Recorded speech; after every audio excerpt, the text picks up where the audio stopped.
Hello everyone. Don't forget to follow my channel. New Skoda Kodiaq 2024 prototype review. Skoda is bringing us a new Kodiaq for 2024, and a drive in an early prototype version suggests more of the same from the big, practical SUV. Verdict. The second generation Skoda Kodiaq promises to build on the successful first iteration with the same family-orientated SUV formula. We approve of the design touches around the cabin and we're looking forward to trying out the finished product. Our only serious concern is the ride, which should be further honed before launch in the name of comfort. The Kodiaq's biggest draw has always been practicality, though, and on that front this new model really excels. The first generation Skoda Kodiaq has long been an Auto Express favorite, and it seems UK buyers agree, for this is the second biggest market for Skoda's big SUV. The second generation of the car is eagerly awaited, therefore, and we've grabbed an early drive in a late-stage prototype to see how it's shaping up. With the Enyaq and upcoming all-electric Elroq to come in 2024, the Czech manufacturer is focused on expanding its all-electric lineup, but some big changes will also come to this new Kodiaq, which receives electrification too, in the form of mild hybrid and plug-in hybrid power. This move is perhaps overdue for the Kodiaq, given that most of its rivals have offered electrified variants for a number of years.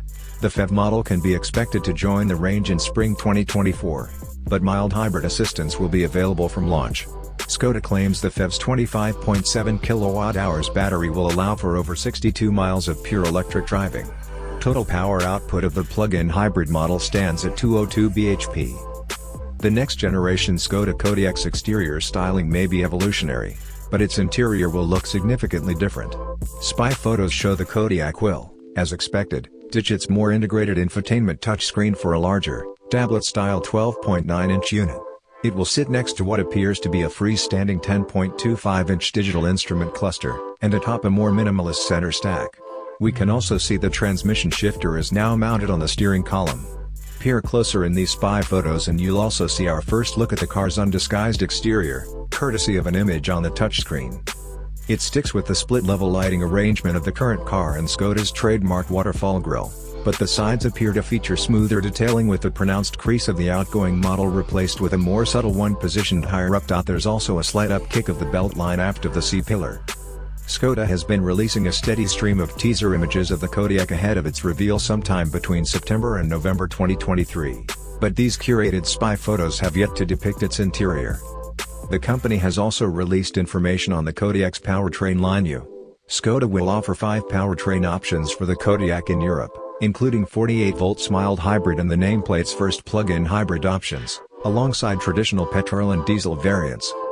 The Kodiaq is expected to launch in Australia around mid-2024. Learn more. We don't have a real big delay in the new car at all. It's just a typical homologation lead time we have, so 6 to 9 months should be sufficient, and then we have it here, Skoda Australia Managing Director Michael Ermer told Car Expert. The entry-level 1.5 TSI turbo petrol engine boasts a fuel-saving 48-volt mild hybrid system and produces 110 kilowatts of power. Both the 1.5 TSI MHEV and 1.5 TSI4 plug-in hybrid, more below, run the more efficient Miller cycle and feature a turbocharger with variable turbine geometry, both designed to maximize fuel efficiency. Further, the mild hybrid also comes with the Volkswagen Group's latest active cylinder technology, which can shut down up to 2 cylinders under low engine load to reduce fuel consumption. A higher spec 2.0 TSI with 150 kilowatts will also be available with standard all-wheel drive.